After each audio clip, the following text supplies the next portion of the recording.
Langsung saja ke materinya. Sejarah keindahan. Sejarah keindahan.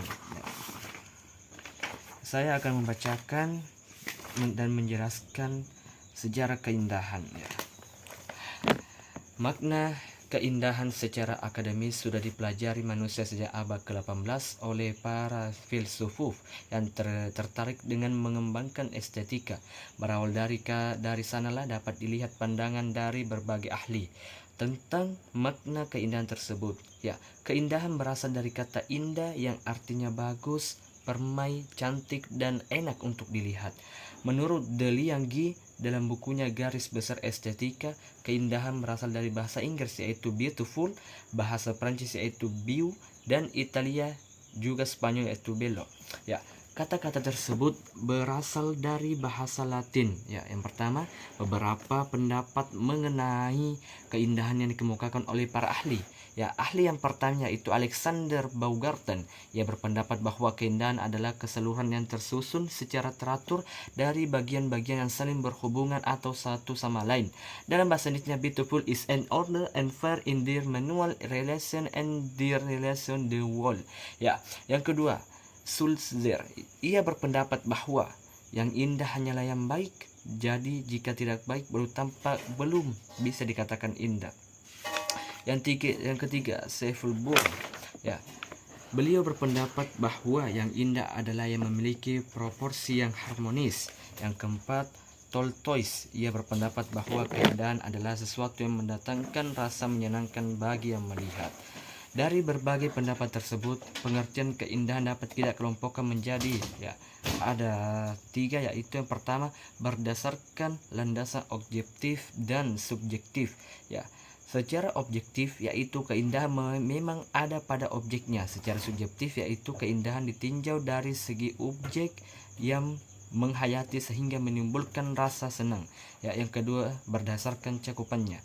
Berdasarkan cakupannya, keindahan dibedakan menjadi 2, yang indah sebagai kualitas abstrak dan sebagai benda tertentu yang memang indah. Yang ketiga, berdasarkan luasannya. Keindahan dalam arti luas di mana di dalamnya terdapat kebaikan terhadap istilah simetris.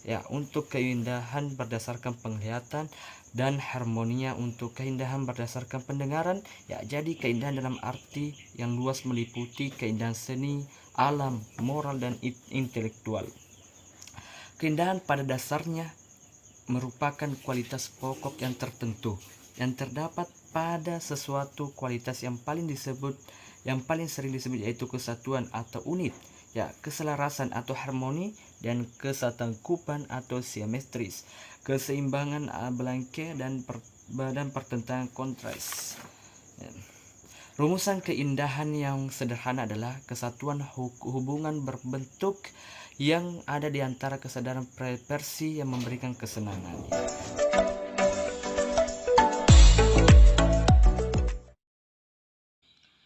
Saya akan menjelaskan tentang arti seni dan keindahan. Seni adalah ungkapan perasaan seseorang yang dituangkan ke dalam kreasi dalam bentuk gerak, rupa, nada, syair yang mengandung unsur-unsur keindahan dan dapat mempengaruhi perasaan orang lain.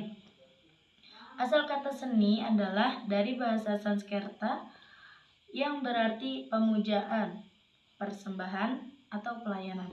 Kata seni berhubungan dengan kegiatan agama yang pada akhirnya disebut sebagai kesenian. Lalu, menurut Atma Puspita, seni asal katanya adalah genie dalam bahasa Belanda dan genius dalam bahasa Latin.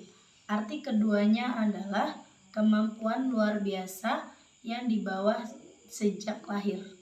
Sedangkan keindahan adalah sesuatu yang membuat diri maupun hati manusia terkagum-kagum akan suatu pesona dari manusia, benda, lingkungan, tempat tinggal, maupun pemandangan alam yang dilihatnya. Makna keindahan secara akademis sudah dipelajari manusia sejak abad ke-18 oleh para filsuf yang tertarik untuk mengembangkan estetika. Berawal dari sanalah dapat dilihat pandangan dari berbagai ahli tentang makna keindahan. Keindahan berasal dari kata indah, artinya bagus, ramai, cantik, dan sebagainya. Menurut De Liangji, dalam bukunya Garis Besar Estetika, keindahan berasal dari bahasa Inggris, yaitu beautiful, bahasa Perancis yaitu beau, dan Italia juga Spanyol yaitu bello. Kata-kata tersebut berasal dari bahasa Latin bellum. Ada beberapa pendapat mengenai keindahan yang dikemukakan oleh para ahli filsuf. Tapi saya ambil dari salah satu pendapat, yaitu dari Sulzer. Ia berpendapat bahwa yang indah hanyalah yang baik. Jadi, jika tidak baik belum dapat dikatakan indah. Dan dari berbagai pendapat tersebut, pengertian keindahan dapat dikelompokkan menjadi 3. 1. Berdasarkan landasan objektif dan subjektif. Secara objektif, yaitu keindahan memang ada pada objeknya. Secara subjektif, yaitu keindahan ditinjau dari segi subjek yang menghayati, sehingga menimbulkan rasa senang. 2. Berdasarkan cakupannya. Berdasarkan cakupannya, keindahan dibedakan menjadi 2, yaitu keindahan sebagai kualitas abstrak dan sebagai benda tertentu yang memang indah. Dan yang ketiga, berdasarkan luasnya. Keindahan dalam arti luas, di mana di dalamnya terdapat kebaikan. Terdapat istilah simetria untuk keindahan berdasarkan penglihatan dan harmonia untuk keindahan berdasarkan pendengaran. Jadi, keindahan dalam artian yang luas meliputi keindahan seni, alam, moral, dan intelektual. Keindahan dalam arti sempit yakni keindahan yang terlihat meliputi bentuk dan warna dan pertentangan atau kontras. Keindahan pada dasarnya merupakan kualitas pokok tertentu yang terdapat pada sesuatu.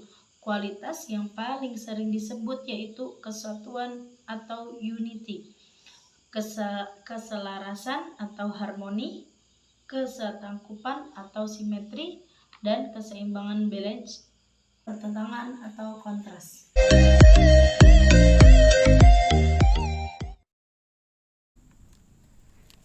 Estetika dan perkembangannya. Sejarah perkembangan estetika didasarkan pada sejarah perkembangan estetika di barat yang dimulai dari filsafat Yunani kuno. Hal ini dikarenakan estetika telah dibahas secara terperinci berabad-abad lamanya dan dikembangkan dalam lingkungan filsafat barat. Hal ini bukan berarti di timur tidak ada pemikiran estetika. Secara garis besarnya, tingkatan periode estetika disusun dalam 8 periode. Yang pertama periode klasik atau dogmatik, yang kedua periode skolastik, ketiga periode Renaissance, keempat periode Aufklärung, 5 periode idealis, 6 periode romantik, 7 periode positivistik, 8 periode kontemporer. Periode pertama yaitu periode klasik, dogmatik. Dalam periode ini, para filosof yang membahas estetika diantaranya adalah Socrates, Plato, dan Aristoteles. Dari ketiga filosof ini, dapat dikatakan bahwa Socrates sebagai perintis, Plato yang meletakkan dasar-dasar estetika, dan Aristoteles yang meneruskan ajaran-ajaran Plato.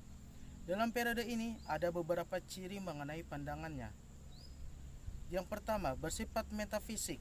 Keindahan adalah ide, yang identik dengan ide kebenaran dan ide kebaikan. Keindahan itu mempunyai tingkatan, kualitas, dan yang tertinggi adalah keindahan Tuhan. Kedua, bersifat objektivistik. Setiap benda yang memiliki keindahan sesungguhnya berada dalam keindahan Tuhan. Alam menjadi indah karena mengambil perannya atau berpartisipasi dalam keindahan Tuhan. Ketiga, bersifat fungsional. Pandangan tentang seni dan keindahan haruslah berkaitan dengan kesusilaan, moral, kesenangan, kebenaran, dan keadilan. Periode selanjutnya adalah periode skolastik. Sejarah filsafat barat, pertengahan adalah masa timbulnya filsafat baru. Hal ini dikarenakan kefilsafatan itu dilakukan oleh bangsa Eropa Barat dengan para filosofnya yang umumnya pemimpin gereja atau penganut Kristiani yang taat. Filsafat abad pertengahan ini dikenal dengan sebutan filsafat skolastik. Yang ketiga yaitu periode Renaissance. Kata Renaissance berarti kelahiran kembali, yaitu membangun kembali semangat kehidupan klasik Yunani dan Romawi dalam bidang ilmu pengetahuan dan seni.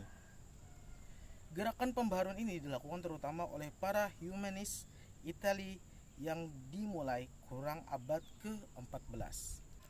Oke, selanjutnya adalah periode of Clarung. Periode of Clarung, pencerahan merupakan gerakan lanjutan dari Renaissance.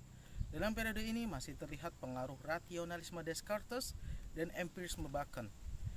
Dalam pembahasan estetika, Baumgarten atau yang lebih dikenal dengan Alexander Gottlieb Baumgarten, dia adalah seorang filsuf Jerman yang hidup pada tahun 1714 sampai dengan 1762. Dialah orang pertama yang memperkenalkan istilah estetika sebagai ilmu tentang seni dan keindahan. Baumgarten membedakan pengetahuan itu menjadi dua. Yang pertama pengetahuan intelektual dan yang kedua adalah pengetahuan indrawi.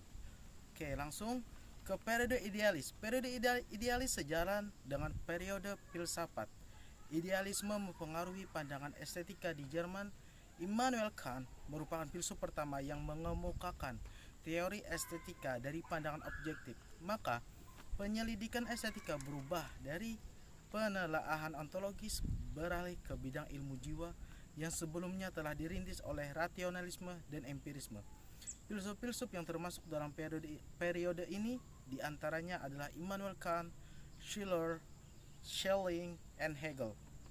Yang selanjutnya adalah periode romantik. Periode romantik, aliran romantik merupakan reaksi terhadap rasionalisme yang mendewakan rasio. Kini perasaan menjadi dominan. Kalau sebelumnya sang seniman tunduk pada kaedah-kaedah yang ketat, kini sang seniman berdaulat dengan merdeka, asal meluapkan secara spontan dan otomatis emosi-emosinya. Aliran ini dirintis oleh J.J. Rousseau yang hidup pada pertengahan abad ke-18. Yang selanjutnya ada periode positivistik. Dalam periode ini, estetika dipelajari secara empiris dan ilmiah yang berdasarkan pengalaman-pengalaman real yang nyata dalam kehidupan sehari-hari. Estetika dibahas dalam hubungannya dengan ilmu lain, misalnya psikologi dan matematika. Para filsuf yang membahas estetika diantaranya Fechner, George Birkhoff, Moles, dan Edward Bullough. Dan selanjutnya adalah periode kontemporer, yaitu periode terakhir. Dalam periode ini muncul sejumlah pandangan estetika dalam waktu yang relatif bersamaan dan sampai kini masih banyak pengikutnya. Pandangan estetika yang banyak ini multiisme, tumbuh pada awal ke abad 19 dan menjadi lebih semarak lagi pada awal abad ke-20.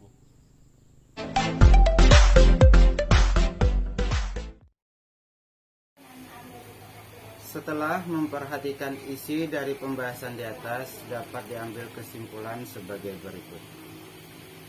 1. Estetika adalah ilmu yang membahas tentang keindahan. Estetika disebut juga dengan filsafat keindahan, philosophy of beauty, yang berasal dari kata estetika atau estetis dalam bahasa Yunani, yang artinya hal-hal yang dapat dicerap dengan indera atau pencerapan indera. 2. Estetika membahas hal yang berkaitan dengan refleksi kritis terhadap nilai-nilai atas sesuatu yang disebut indah atau tidak indah. Dan keindahan meliputi keindahan seni, keindahan alam, keindahan moral, dan keindahan intelektual secara murni. Menyangkut pengalaman estetik seseorang dalam kaitannya dengan sesuatu yang dihayatinya. Sedangkan keindahan secara sempit menyangkut benda-benda yang dihayati melalui panca indera. 4. Teori estetik dibagi menjadi 3, yaitu estetik formil, teori estetik ekspresionis, teori estetik psikologi. 3 fungsi seni terhadap kehidupan ada 4, yaitu fungsi kerohanian atau spiritualitas, kesenangan, pendidikan, dan komunikatif. Semua dasar-dasar nilai itu menyatu padu dalam wujud seni dan tak terpisahkan hanya dapat dibedakan bagi kepentingan analisis seni oleh para kritikus. Teori-teori tentang estetika berkembang, di antaranya misal teori ensentrik, teori ekstrinsik, teori serba intelektual, teori katarsis. Teori intrinsik berpendapat bahwa nilai seni terdapat pada bentuknya. Bentuk adalah medium indrawi sebuah karya seni. Isi ada tidak relevan terhadap suatu bentuk aslinya, misal lukisan pemandangan alam. Nilai keindahan dibentuk dari hubungan garis-garis, warna-warna, dan bentuk-bentuk yang dapat disadari. Sedangkan pepohonan, gunung, awan, matahari, dan mungkin sungai tidaklah relevan dengan keindahan yang sesungguhnya sebagai objek real. Teori intrinsik secara substantif menyadur konsep ide Plato yang dikembangkan oleh Kant. Teori ekstrinsik berpendapat bahwa susunan dari arti-arti di dalam dan susunan medium indrawi yang menampung proyeksi dari makna dalam harus dilebur. Nilai-nilai keindahan mencakup semuanya, meliputi semua arti yang diserap dalam seni dari cita yang mendasarinya.